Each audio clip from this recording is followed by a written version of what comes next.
നമസ്കാരം. ലോക്സഭാ തിരഞ്ഞെടുപ്പിന് വെറും 9 നാൾ മാത്രം ബാക്കി നിൽക്കെ കേരളത്തിൽ CPM LDF എത്ര സീറ്റുകൾ നേടുമെന്ന പ്രവചനം നടത്തിക്കൊണ്ട് കേരള മുഖ്യമന്ത്രി രംഗത്തെത്തിയിരിക്കുന്നു. 13 മണ്ഡലങ്ങളിൽ നടത്തിയ പര്യടനത്തിന് ശേഷമാണ് അദ്ദേഹം പ്രവചനം നടത്തിയിരിക്കുന്നത്.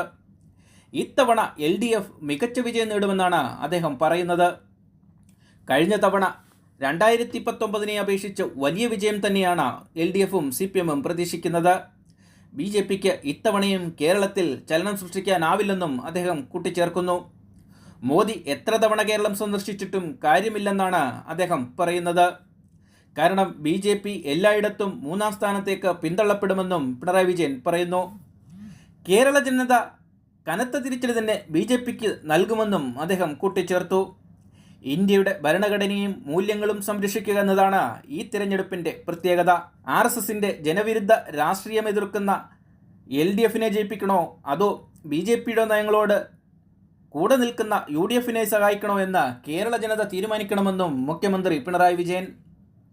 2004 വിജയം ആവർത്തിക്കുമെന്ന് തന്നെയാണ് പിണറായി വിജയൻ പറയുന്നത്. കഴിഞ്ഞ ലോക്സഭാ ഇലക്ഷനിൽ തോറ്റുതുന്നം പാടിയ CPMും LDFും ഇനി കേരള രാഷ്ട്രീയത്തിൽ ഉണ്ടാകില്ല എന്ന് പറഞ്ഞവരെ ഞെട്ടിച്ചുകൊണ്ടാണ് തൊട്ടടുത്ത് തന്നെ നടന്ന നിയമസഭയിൽ വലിയ വിജയം നേടി LDFും CPMും അതോടൊപ്പം പിണറായി വിജയനും തുടർഭരണം നേടിയത്.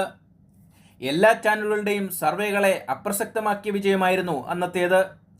എല്ലാ ചാനലുകളും സർവേ നടത്തിയിരുന്നത് CPM താഴേക്ക് പോകുമെന്നും UDF അധികാരത്തിലെത്തുമെന്നതാണ്. എന്നാൽ അന്നും ഇതേപോലെ തന്നെ മുഖ്യമന്ത്രി പിണറായി വിജയൻ പ്രവചനം നടത്തിയിരുന്നു. LDFന് തുടർഭരണം ലഭിക്കുമെന്ന് തന്നെയാണ് അന്ന് അദ്ദേഹം പ്രവചിച്ചത്. അതും അന്ന് മണ്ഡലങ്ങളിൽ നടത്തിയ പര്യടനത്തിന് ശേഷമാണ്. അവിടുത്തെ പൾസ് അറിഞ്ഞതിന് ശേഷം മാത്രമായിരുന്നു അദ്ദേഹം വാർത്താസമ്മേളനം നടത്തിയിരുന്നത്. എന്നാൽ എല്ലാ സർവേകളെയും ഞെട്ടിച്ചുകൊണ്ട് പിണറായി വിജയൻ പറഞ്ഞ വാർത്ത സത്യമാവുകയും LDF സർക്കാർ തുടർഭരണത്തിലെത്തുകയും ചെയ്തു. അതേ പാറ്റേണിൽ തന്നെയാണ് ഇപ്പോഴും അദ്ദേഹം 13 മണ്ഡലങ്ങളിൽ നടത്തിയ പര്യടനത്തിന് ശേഷം ഇന്ന് വാർത്താസമ്മേളനം നടത്തിയിരിക്കുന്നത്.